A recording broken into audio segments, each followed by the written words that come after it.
എന്താ മനുഷ്യ രാവിലെ തന്നെ ഒന്ന് തൊള്ള തുറന്ന് അലർന്നേ? നിങ്ങൾ പത്രം വായിച്ച് ചായ കുടിച്ചോണ്ട് ഇവിടെ ഇരുന്നോ? ഇന്ന് ഏതാ ദിവസം വല്ല ഓർമ്മയുണ്ടോ? എന്ത് ചോദ്യമായത്? നിന്റെ ബർത്ത്ഡേ ഒക്കെ ഞാൻ മറക്കുവോ? അത് ശരി, അപ്പൊ നിങ്ങൾക്ക് അതും അറിയില്ലേ? പിന്നെന്താ ഇന്ന്? എന്റെ മനുഷ്യ, ഇന്ന് അച്ഛൻ വരുന്ന ദിവസാ. നല്ല പിരിവാണോ ഇനി? അതൊന്നും അല്ല, ഇന്ന് വീട് വെഞ്ചരിപ്പാ. ഓ, അച്ഛന് വേറെ പണിയൊന്നുമില്ല. ഒരു അവധി ദിവസം കിട്ടിയത് ഇങ്ങനെ പോയല്ലോ. ദേവദൂഷണം പറയാതെ മനുഷ്യ, നമ്മളോ പ്രാർത്ഥിക്കുന്നില്ല. നമുക്ക് വേണ്ടി അച്ഛനെങ്കിലും പ്രാർത്ഥിക്കട്ടെ. ആ, എന്തെങ്കിലും ആകട്ടെ. ആ കുരുത്തക്കെട്ടവന്മാരൊന്നും ഇതുവരെ എണീറ്റില്ലേ? മിക്കവാറും വെഞ്ചരിപ്പും കഴിഞ്ഞ് അച്ഛൻ പോയാലും അവരെ എഴുന്നേക്കും തോന്നണില്ല. അതെങ്ങനെയാ? രാത്രി 2 മണി 3 മണി വരെ മൊബൈലും തോണ്ടി ഇരിപ്പല്ലേ?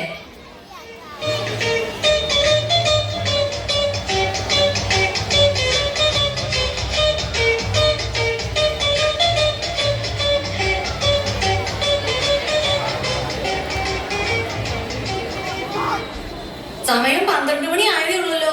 സാറൊന്ന് നേരത്തെ ആണല്ലോ. വെറുതെ ഇവിടെ തലയും ചൊറിഞ്ഞോണ്ട് നിൽക്കാണ്ട് ബാക്കിയുള്ള എന്നെ കൂടെ എണീപ്പിക്കേ. എന്നിട്ട് പോയ മുറിയൊക്കെ വൃത്തിയാക്കിയിട്. എടിയേ, നമ്മുടെ ബൈബിൾ എവിടെയാ? അത് ഉപയോഗിച്ചിട്ട് കൊറേ തപ്പി എടുക്കണം.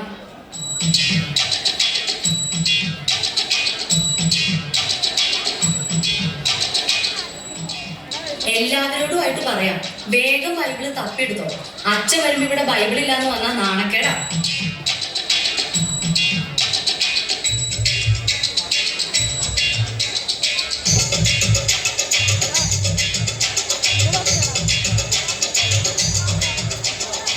എടി, നീ ആ അപ്പുറത്തെ ശാന്തമ്മയുടെ വീട്ടിൽ പോയിട്ട് ബൈബിൾ വാങ്ങിക്കൊണ്ട് വന്നേ. എന്തിനാ അമ്മ ശാന്തി ആന്റിയുടെ വീട്ടിൽ പോകുന്നത്? ഞാൻ മേരി ആന്റിക്ക് കരച്ചിലേ ആദ്യം. കഴിഞ്ഞ ആഴ്ച അവരുടെ പട്ടി നമ്മുടെ പൂച്ച ഓടിച്ചെന്ന് പറഞ്ഞ് ഞാൻ വഴക്കുണ്ടാക്കിയില്ലേ? അന്ന് പുറത്തു പറയാൻ കൊള്ളത്തൊക്കെ ഞാൻ അവളെ വിളിച്ചതാ. മാത്രമല്ല, അവളുടെ സ്വഭാവം മോശം. നീ വേഗം പോയിട്ട് ശാന്തമ്മയുടെ അടുത്തുനിന്ന് വാങ്ങിട്ടോ.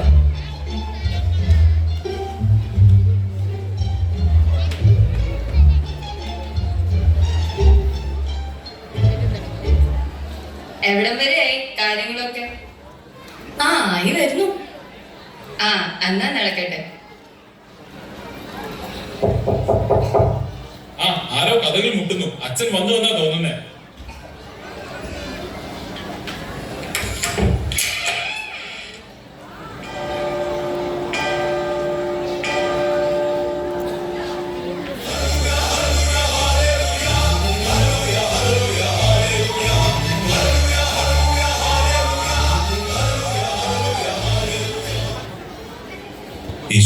സ്തുതിയായിരിക്കട്ടെ.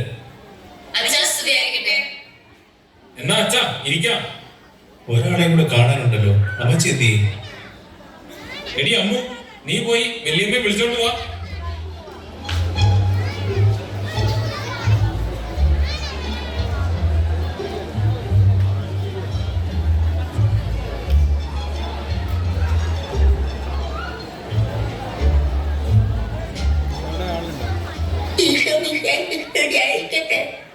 സ്തുതിയായിരിക്കട്ടെ.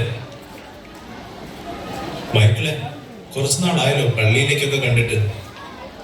ഒന്നും പറയണ്ട അച്ഛാ, ആകപ്പാടെ ജോലിയില്ലാതെ കിട്ടുന്ന ഒരു ദിവസം ഞായറാഴ്ച. അന്ന് രാവിലെ പള്ളിയിൽ പോയ അര ദിവസം പോക്കാം. ഞായറാഴ്ച കുർബാന കടവുള്ളതാണെന്ന് അറിയില്ലേ? അച്ഛ, കടത്തിന്റെ കാര്യം പറഞ്ഞപ്പോഴാ അപ്പുറത്തെ വീട്ടിലെ മേരി ഞങ്ങളുടെ അടുത്തുനിന്ന് 1000 രൂപ കടം വാങ്ങിയിട്ട് ഇതുവരെ അവള് തിരിച്ചു തന്നിട്ടില്ല. എന്നും അവിടെ പോയി തെറി വിളിക്കാൻ എനിക്ക് വയ്യച്ച. ആ കടമല്ല, ഞായറാഴ്ച കുർബാന നന്നായി ഒരുങ്ങി പങ്കെടുക്കണം എന്നാണ് ഉദ്ദേശിച്ചത്. അച്ഛൻ ആ പറഞ്ഞത് നേരാ. ഈ ഇടവകയില് ഏറ്റവും നന്നായിട്ട് ഒരുങ്ങി വരുന്നത് ഞാനാ. എടാ മോനെ, നിന്നെ പള്ളിയിലോട്ടൊക്കെ കണ്ടിട്ട് കുറെ നാളായല്ലോ. ലാസ്റ്റ് എന്ന് വെച്ചാ പള്ളി ഫുഡ് ഉണ്ടായിരുന്നു. ഓണത്തിനല്ലേ? ആ, എന്നാ ഒന്ന്. ഓണത്തിന് മാത്രം പ്രത്യക്ഷപ്പെടാൻ നീ ആരാടാ? മാവേലി. നിന്റെ കാര്യം എങ്ങനെയാണീ? ഇൻട്രസ്റ്റ് ഇല്ലാത്തോണ്ടല്ല അച്ഛാ, ഭയങ്കര തിരക്കാ. രാവിലെ ബാഡ്മിന്റൺ ക്ലാസ്, ട്യൂഷൻ, പിന്നെ വൈകുന്നേരം ഡാൻസ് ക്ലാസ്. ഒട്ടും സമയമില്ല. അപ്പൊ ചുരുക്കി പറഞ്ഞ ഇതിനിടയ്ക്ക് ഒഴിവാക്കാൻ പറ്റുന്നത് പള്ളിയും കുർബാനയും മാത്രമാണ് അർത്ഥം. അപ്പൊ നീയോ?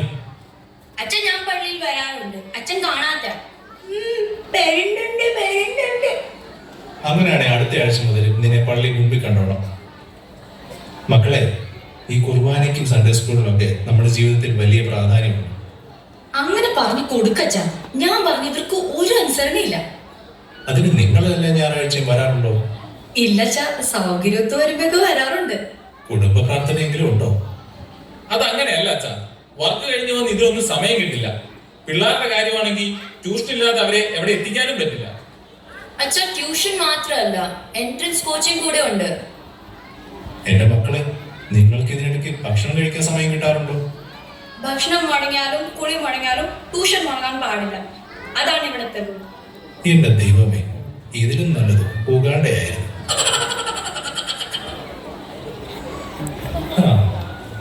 എന്നാ നമുക്കിനി പ്രാർത്ഥിക്കാം.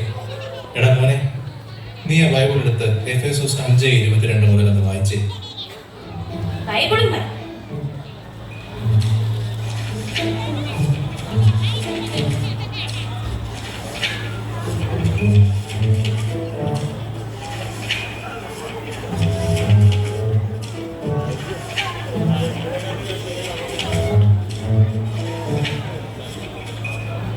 ഓ, കഷ്ടപ്പെടണ്ട, ഞാൻ തന്നെ പറയാം.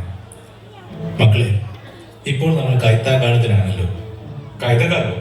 ഇപ്പൊ മഴക്കാലല്ലേ? മിണ്ടാതിരിയടാ. മിണ്ടാതിരിക്കാൻ പറഞ്ഞിട്ട് കാര്യമില്ല. വേദപാഠത്തിന് വേർപ്പിടാതെ ട്യൂഷന് വിട്ടു കഴിഞ്ഞാൽ അവരിതൊക്കെ എങ്ങനെ അറിയും? കൈത്താകാലം എന്നാൽ വിളവെടുപ്പിന്റെ കാലം എന്നാണ്. നമ്മളിൽ നിന്ന് ദൈവം ഫലം ആവശ്യപ്പെടുന്ന കാലം. എന്നാൽ നമ്മളോ ഇത് ലോകത്തിന്റെ ഫലങ്ങളുടെ പുറകെയാണ്. ഞായറാഴ്ചയും പറ്റുമ്പോഴൊക്കെ നിങ്ങൾ കുർബാന കൂടാൻ പള്ളിയിൽ വരണം. പിന്നെ കുടുംബ പ്രാർത്ഥനയും മുടക്കരുത്. ഇതൊക്കെ പറ്റുന്ന കാര്യമാണോ അച്ഛാ? ഇതൊക്കെ നമുക്ക് പറ്റണം. ദൈവത്തിനായിരിക്കണം നമ്മുടെ ജീവിതത്തിൽ ഒന്നാം സ്ഥാനം. ഇവിടെ നമ്മൾ ഉണ്ടാക്കുന്ന പേരും പെരുമയും ഒന്നും മരിച്ചാൽ നമുക്ക് കൊണ്ടുപോകാൻ പറ്റത്തില്ല. മക്കളെ ദൈവത്തിലേക്ക് നയിക്കേണ്ടതും മാതാപിതാക്കളുടെ ഉത്തരവാദിത്വമാണ്. ഇനി നിങ്ങളെ എല്ലാം സ്ഥിരമായി പള്ളിയിൽ കളയണം. ഞങ്ങൾക്ക് തെറ്റ് പറ്റിപ്പോയച്ചാ, ഞങ്ങൾ മനസ്സിലാക്കുന്നു. ഇനി മുതൽ ദൈവത്തിനായിരിക്കും ഞങ്ങളുടെ ജീവിതത്തിൽ ഒന്നാം സ്ഥാനം. ഞായറാഴ്ച കുർബാന ഞങ്ങൾ മുടക്കത്തേയില്ല. കുടുംബ പ്രാർത്ഥനയും മുടക്കില്ല അച്ഛാ. Praise the Lord. ഇന്ന് ഈ കുടുംബത്തിന് രക്ഷ നൽകുന്ന